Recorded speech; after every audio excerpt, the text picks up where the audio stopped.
ஆனால் ஒரு ஆட்சி என்று சொல்லும் பொழுது நிறை குறை என்று சொல்வார்கள்.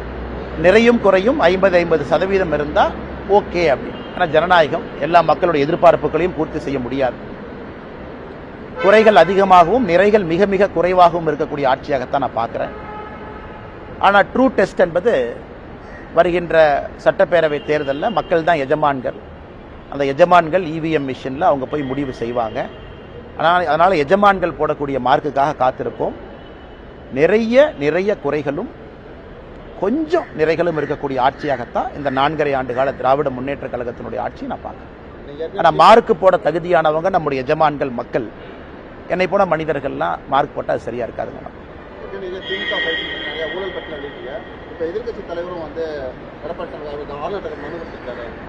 நல்லது தாங்கண்ணா, நல்லது தான். அது பேசும் பொருள் ஆகணும், மக்கள்கிட்ட வைக்கணும். அது எல்லா மீடியா நண்பர்களும் அதை டிஸ்கஸ் பண்ணணும். திமுகவினுடைய ஊழலை த்ரெட்பேராக பார்க்கணும். ஏன்னா இடி இன்னைக்கு நிறையா திரு KN நேரு அவர்கள் மீது ஒரு முறை அல்ல 2 முறை வேற விஷயம் சொல்லியிருக்கிறாங்க. அது இன்னைக்கு தான் உப்புக்கு சப்பானியாக DVSC department of vigilance and anti corruption அதுக்கு ஒரு நேம் சேக் ஒரு FIR போட்ட மாதிரி தெரியுது. அதுவும் இன்னும் மீடியா நண்பர்களுக்கு அவங்க ரிலீஸ் பண்ணல. அதுவும் பொதுவெளியில் வரல என்ன பண்ணியிருக்காங்க. அதனால் மக்கள் இதெல்லாம் பார்த்துக்கிட்டு இருக்காங்க. ஏன்னா பல்வேறு அமைப்புகள் வெளியிருந்து சாதாரண நபர்கள் எல்லாருமே இன்னைக்கு ஊழலை பற்றி பேசுகிறாங்க. அதனால் நிச்சயமாக இது பேசும் பொருள் என்று சொல்வதை விட சாதாரண மனிதர்களை பாதிக்கக்கூடிய ஒரு பொருள். அதற்காக காத்திருப்போம். மக்கள் என்ன சொல்கிறாங்க, மக்கள் எப்படி இதை பார்க்குறாங்கன்னு.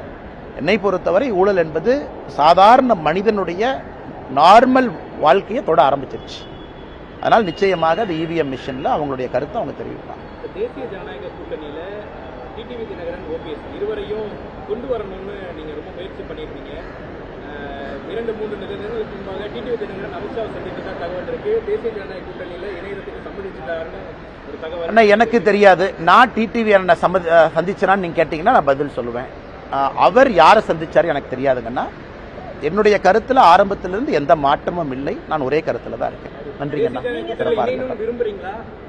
ஆனால் தேசிய ஜனநாயக கூட்டணி பொறுத்தவரை வலிமையாக இருக்கணும்னு நினைக்கிறேன். இந்த எலெக்ஷன் ஒரு சாதாரண ஒரு எலெக்ஷன் கிடையாதுங்கன்னா.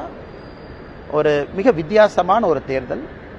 4 முனை போட்டி இருக்கக்கூடிய தேர்தல். தமிழகத்தில் 4 முனை போட்டி பார்த்து ரொம்ப நாள் ஆச்சு. அண்ணன் சீமான் அவர்களும் தயவு செஞ்சு அப்படியே லைட்டாக யாரும் எடை போட வேண்டாம்.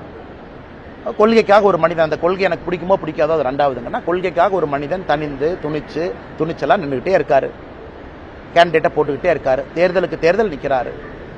லோக்சபா தேர்தலுக்கு அவருக்கும் அந்த கட்சிக்கும் தேர்தலுக்கு சம்பந்தமே இல்லைனா கூட 8% ஓட்டு வாங்கியிருக்காரு. அதுவும் ஒரு ஸ்ட்ராங் 4th ஃப்ரண்ட்.